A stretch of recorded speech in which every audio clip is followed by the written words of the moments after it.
Welcome back, everybody, once again to the latest episode of Titans 2. This is going to be our Week 2 preview as the Titans take their L with them over to the West Coast to take on the Seattle Seahawks. Preview this game as well as we can here. Jake, how are you doing, sir? Good to see you. I'm doing well, recovering from the loss. Okay, time heals all wounds, Justin, and it's coming to be that way throughout this Week 2 process of the NFL season.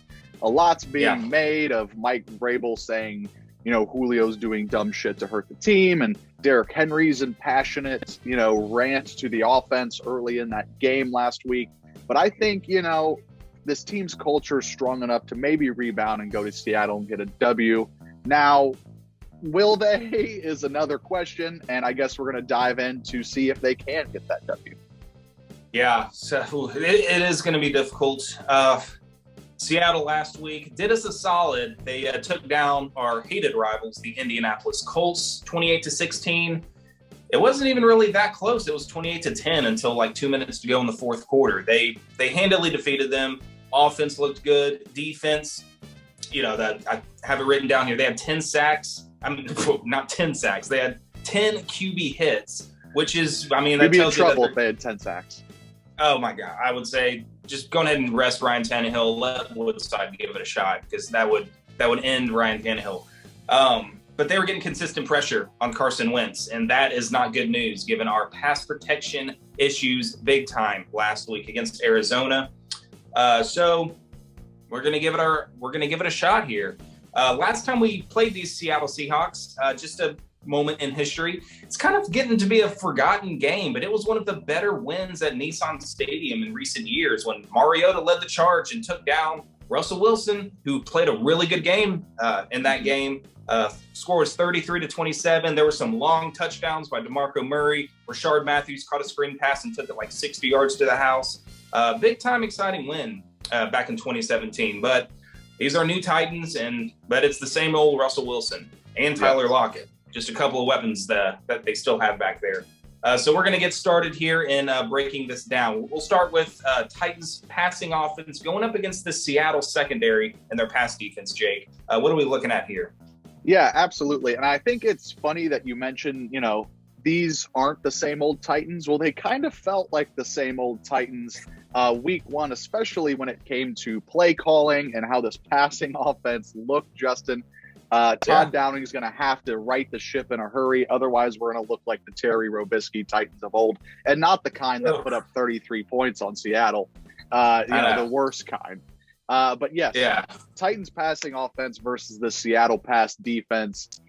Really, I just think it comes down to offensive line play. They need to really put it together ASAP when it comes to pass protection. Can't have Tannehill getting sacked so many times in a game. The Titans offense couldn't get into a rhythm because they were being dominated at the line of scrimmage. And that goes for running offense as well, not just passing. A.J. Brown and Julio Jones combining for 78 yards together, not going to get it done. And I don't want to see another first quarter where they are not targeted. That is inexcusable by Todd Downing. You have weapons for a reason. Use them. And, maybe throw on first down a little more, Todd Downing. How about that, man? I will throw up if I see them come out in the first play as a handoff to Derrick Henry for a yard or a tackle for loss. I'm gonna be steaming from the ears, especially going against the Seattle Seahawks pass defense. Tandem safety duo of Jamal Adams, Quandre Diggs, two solid veterans, really, really great players here. So gonna have to watch out for them over the top. Seattle's corners are DJ Reed and Trey Flowers. DJ Reed being 5'9", another, hey, Todd Downing, this cornerback is really short. Whoever he's guarding, throw it to them because you have two massive pillars of wide receivers. So hopefully this offense can get a game plan going that's cohesive. Hopefully there can be push from the offensive line and Tannehill isn't on his back all day long. Right here, I'm going to give the advantage to the Seahawks just because of how poorly it went for the Titans offense last week. And, in the NFL, it's what have you done for me lately? And the Titans haven't done much lately. Yeah. You look at the 3 sacks and 10 QB hits that they got against the Colts with a much better offensive line, you would think. Yeah. And then giving up 6 sacks to Arizona. I think I agree. It comes down to pass protection. If we can give Tannehill some time, I like these matchups against their cornerbacks. And, I know they have good safeties, but I still like our talent at wide receiver as opposed to, Seattle's talent at cornerback. So pass protection has got to be there if we're going to succeed in this department. I'm going to move on here to the Titans running game going up against the Seattle rush defense and what they have on their front seven here. As far as the Titans go, you know how it goes and how it went, I should say, with Derrick Henry. I'm actually kind of surprised after the start that he had. He ended up with 58 rushing yards on 17 carries after being in the negatives for all of the first half, I think. Yeah. But this offensive line, I mean, they gave up 8 tackles for loss against the Cardinals. They were just getting beat time and time again at the line of scrimmage. So that's what it's going to come down to. Okay, spoiler alert. My key to the game is win the line of scrimmage. I think we're just going to keep repeating that same thing over and over again throughout this video. But I mean, yeah, it's going to have to be done to get Derrick Henry going if we want to have success against this pretty good Seattle front seven who, talking about the solid offensive line for the Colts, they couldn't really get anything going against Seattle. Jonathan Taylor, good running back, only averaged 3.3 yards per carry in week 1. Nyheim Hines averaged 3.8 yards per carry. The longest rush between either of them was 12 yards by Jonathan Taylor. So not much going for him in the running game last week. And of course, as far as personnel goes, led by perennial All-Pro Bobby Wagner. This dude has been a stud for like a decade now. He's a future Hall of Famer. He's still getting it done. He still has gas left in the tank. He led Seattle last week with 13 tackles, a tackle for loss, and a pass defense. And I was looking at their linebackers, and the only other one that started was Jordan Brooks. And according to ESPN, they have like one other linebacker on the roster, and it seems like he's more of a special teamer, I think. So I don't know if ESPN is missing something or if Seattle just runs this crazy defense where they only use like 2 linebackers on the field at a time. But I don't know. Maybe I missed something. But that's what I saw looking at their personnel.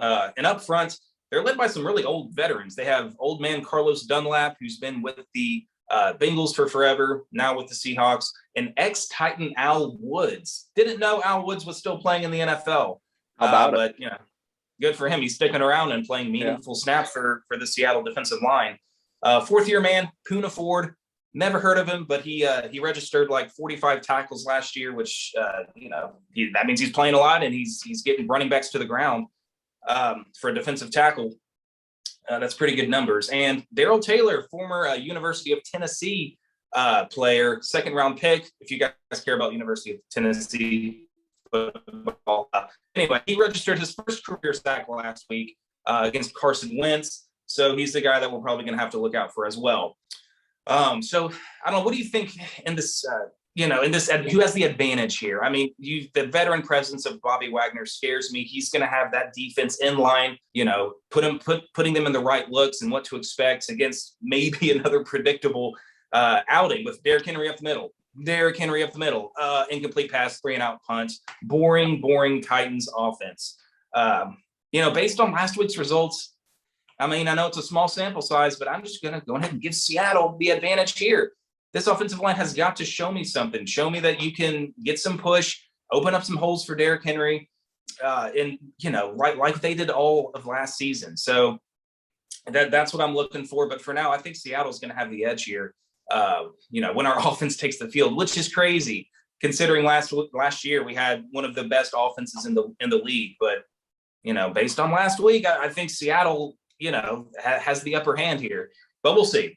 So, man, Seattle getting the advantage. Totally. What do you think? Yeah, I don't see a reason to quite press the panic button on Derrick Henry's season or, how this rushing offense is going to look yet, because, looking back in the past, people forget that Derrick Henry is kind of a slow starter when it comes to the season. We always see him kind of stumble out of the gate, but once he gets rolling, man, he gets rolling. So yeah. I'm with you. It's coming down to the offensive line play here. I mean, when J.J. Watt and Chandler Jones are in the backfield around your ankles, a mere second after you get the ball, you're not going to rush for 100 yards. You're not going to hit the home run. I did like what I saw with Derrick Henry. I think in the third quarter of that game, did actually hit a hole pretty hard, rush for, I think, like a 20-yard gain. So we know it's still there. It's just got to be put together by this offensive line. Calling out you, Taylor Lewan. You know, he's always run left, wearing the run left hat. Cool merch, dude. But when we ran left on Sunday, it wasn't pretty. It was not pretty. So, yeah, I mean, it's never a good feeling, especially when you have the king in your backfield. When you give the rushing defense the advantage for Seattle, it's not really a great feeling coming into the game. But no need to press the panic button yet. We'll see how this offensive line responds on Sunday. Yeah, definitely need a bounce back game from Lewan, and I think they'll respond. I mean, yeah, he got bulldozed by Budda Baker, the safety, who's like half his size. I know that was a viral tweet rolling around. That's a bad look, man. Bad. It can't get that much worse, can it? Knock on wood. It's only got to get better. Hopefully it does. Let's switch sides of the ball here, Jake. What are we looking at as far as the Titans' passing defense against a terrifying quarterback in Russell Wilson? Oh, man. And talk about a scary proposition here.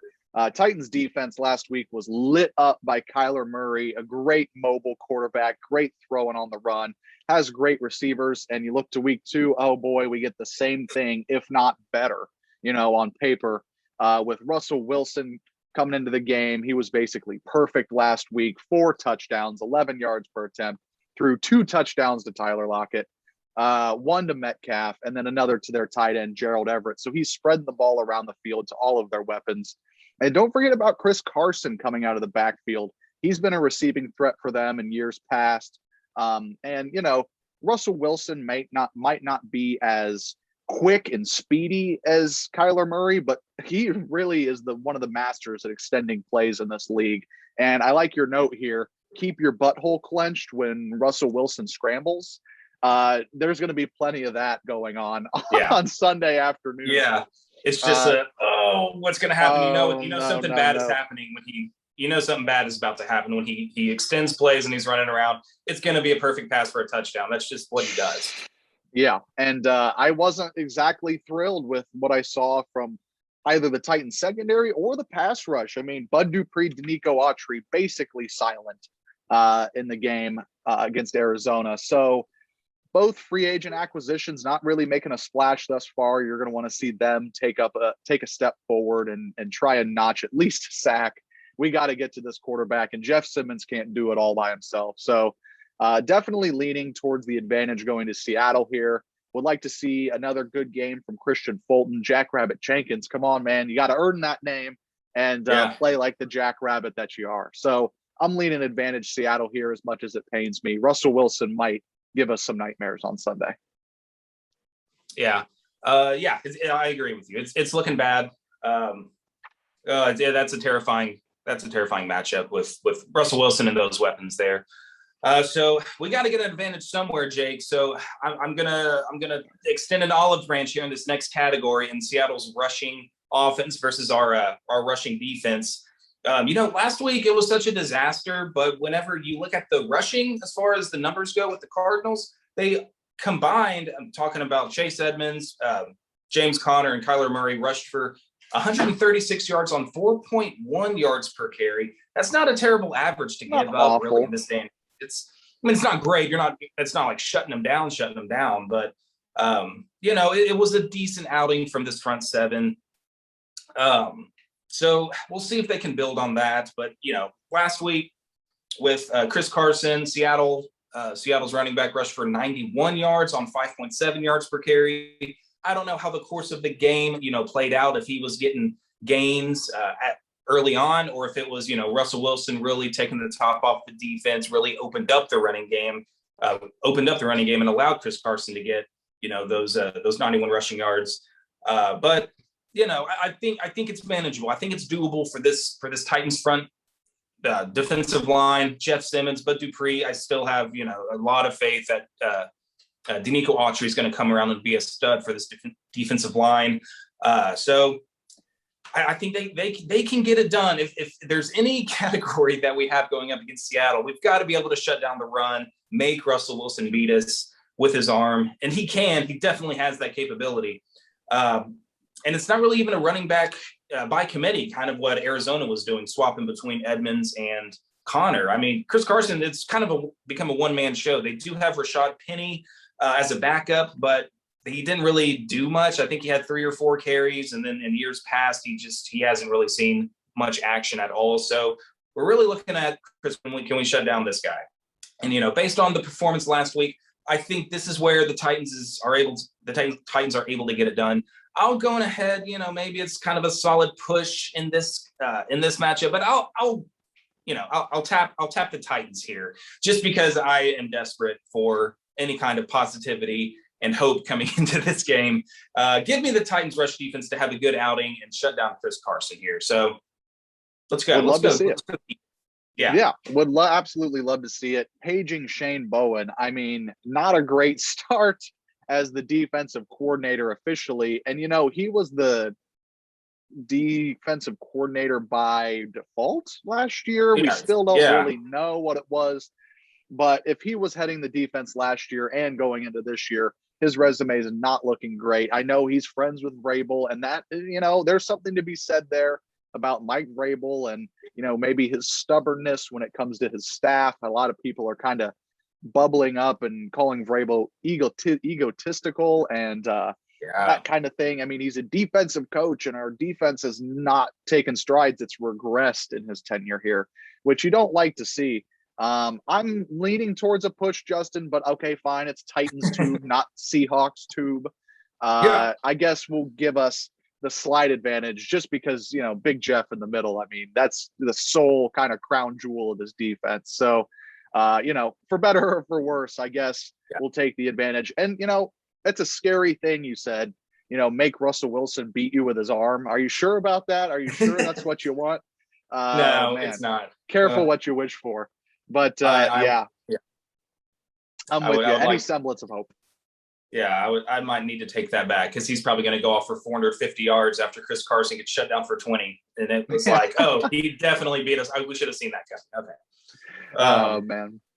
So, we'll see about this defense, man. I mean, if this defense sucks again this year, that's a bad look for Shane Bowen. He should be gone. And it's going to be a really bad look for Mike Vrabel not bringing in outside veteran defensive coordinator help. I mean, we do have Jim Schwartz. We did hire him as a consultant. Is that going to do What's anything? he doing? Yeah, exactly. Yeah. What's Jim Schwartz doing? It could be high time to get Shane Bowen out of town. Maybe try Jim Schwartz in that head role. Maybe he doesn't want it. Maybe later in his career, he's kind of looking to chill and maybe throw in a couple suggestions. I don't know. Something's got to change with this Titans defense and quick. It's not looking great. And speaking of another phase of this Titans team that needs to change quickly, special teams is our final go around. The Titans, we mentioned it in our recap, but the Titans are going to be dressing their 10th kicker in, about 34 games roughly. That's not a stat you like to see, Justin, at all. And it's looking to be Randy Bullock and his not so nice nickname, Fat Randy, that goes around. That's not very nice, Justin. What's that all about? I mean, it's his nickname. Nothing against the guy. I'm just calling him what people call him. I know that's not from you. I know that's kind of a thing. But man, oh man, has this kicking been a disaster. And hopefully Slim Randy can come through and make a couple of kicks for us and, maybe shed a couple pounds in the process. Who knows? But, I don't have a lot of faith in number 14, Randy Bullock, kicking for the Titans this week until we have a kicker who can consistently put it up through the uprights, paging Sam Ficken on IR. But, until further notice, the Titans I'm expecting missed field goal after missed field goal. Punter Brett Kern had a decent outing. He had the punt almost blocked on him. Could have been roughing. It was tipped apparently, but whatever. Foregone conclusion there. Seattle's kicker and punter. Seattle's kicker is Jason Sanders, went 4 for 4 on extra points on Sunday. That must be a nice feeling, Justin. I wonder what that feels like to have your kicker be consistent, especially in the extra point category. Embrace that, Seattle fans, because that can change in an instant, and then you're going to be on a long 5-year search for your next kicker that can make 4 freaking extra points. That should be a easy thing for a kicker to do, but it's not easy for the Titans. So enjoy it while you have it, Seattle. Jason Oh my Sanders. goodness. Definitely feel like we took advantage of the Rob Baronis to Ryan Suckup, we may have taken Yeah. advantage of that luxury having a kicker. Yeah. Seattle's punter is Michael Dixon. And I think I'm going to give the advantage to the Seahawks here just because the Titans can't make a field goal, Justin. They're going to have to score touchdowns, go for two, and the way this offense looked, that doesn't sound like a solid plan to me. No, it doesn't. we're not laughing because we're happy. We're laughing to hide the pain that we're feeling Oh for my this goodness. terrible kicking issue that the Titans continue to have. So that's like a billion advantages for Seattle. And I tried my best to give the Titans an advantage in the rush defense category. It's going to be a hard, tough battle. And Seattle is not an easy place to play. Their fans, that's their home opener. They're going to come there and be loud. Lots of adversity this Titans team is about to face on Sunday afternoon. We'll move on to the predictions and keys to the game. I'm going to make mine pretty quick and already said it earlier in the video. We have to establish dominance at the line of scrimmage.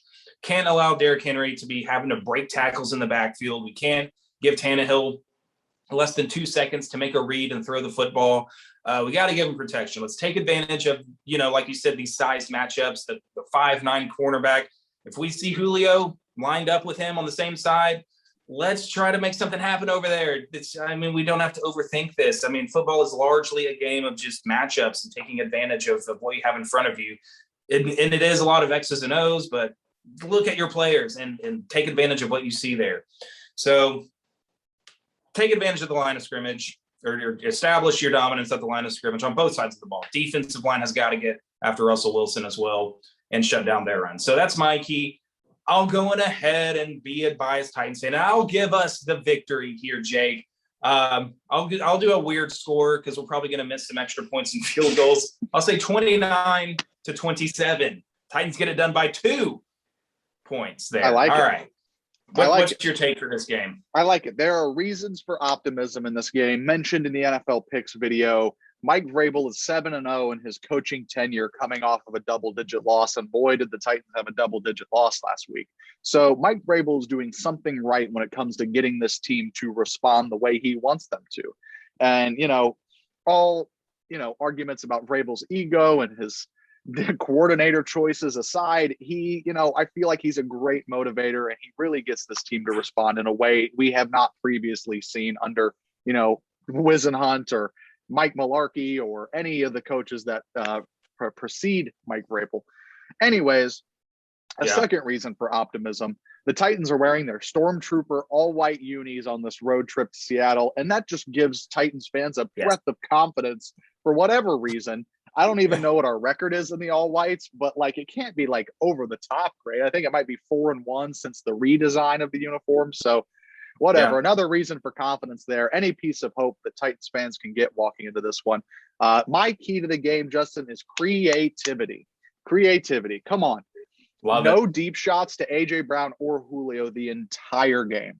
The entire game. Todd Downing, what are you doing, man? I feel like I could have scripted an offense a little bit better than Todd Downing did on Sunday just because it was bland, run-of-the-mill. We're running a set of 5 plays that aren't working over and over and over again. Nothing taking the top off the defense. Arizona stacked the box all day long, and we continued to run into it on 1st and 10, continued to do a play action on 2nd and 10 where Ryan Tannehill either gets sacked or doesn't have enough time and has to get rid of it, and then incomplete pass on 3rd down and punt. It was that the entire afternoon, and we're going to need some creativity. I want to see a deep shot. I want to see a Tannehill read option keeper, just anything, Justin, anything that you saw that worked last year. Let's do it again. Exactly. Julio, A.J. Brown, Derrick Henry, Ryan Tannehill, take advantage of that. And of course, you took the obvious key to the game of this offensive line has to show up to play. Yes, we can blame Todd Downing for lack of creativity, but he didn't have a chance to be creative when Chandler Jones and J.J. Watt are in the backfield instantly after the ball is snapped. No offense in football can put together a cohesive performance without a decent offensive line. So, I would like to see some creativity and my 1B key to the game would be Try and win the turnover battle. Try and be opportunistic on defense because Russell Wilson's going to get his. DK Metcalf and Tyler Lockett are going to get theirs. How can the Titans defense be opportunistic when they get the chance and convert those into points on the offensive side as well? This is Titans too. I picked against them in the picks video. I usually pick the Titans in this setting, and I'm going to pick the Titans again, Justin. I like to see Mike Vrabel go to 8-0 after a double-digit loss. And, when the odds are stacked against this Titans team, yes, we've mentioned, maybe not the Titans of old, but they're still kind of the Titans of old. And the Titans of old traditionally lost games they were supposed to win and won games that they were supposed to lose. And I feel like that trend could continue this Sunday in Seattle. Give me the Titans by a score of 28-23.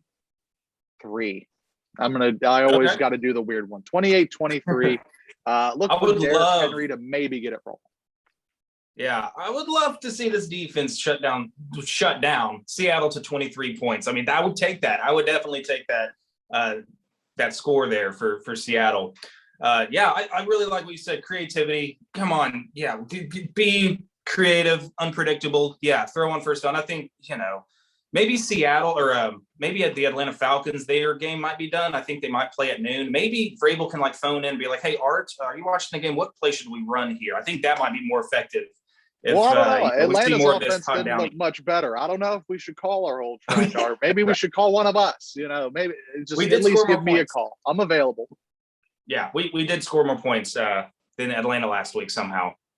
And again, the turnover battle too, because when you said that, I just remembered our one turnover we got, Kevin Byard's pick on Kyler Murray. The offense that helped out the offense. We cashed in with one of our only 2 touchdowns of the game. So that's going to maybe be a big factor coming into Seattle if the defense can get their hands on the ball, kind of swing the momentum a little bit. So we'll see what happens. The Titans have to play really well, and I think they're going to have a few things go their way.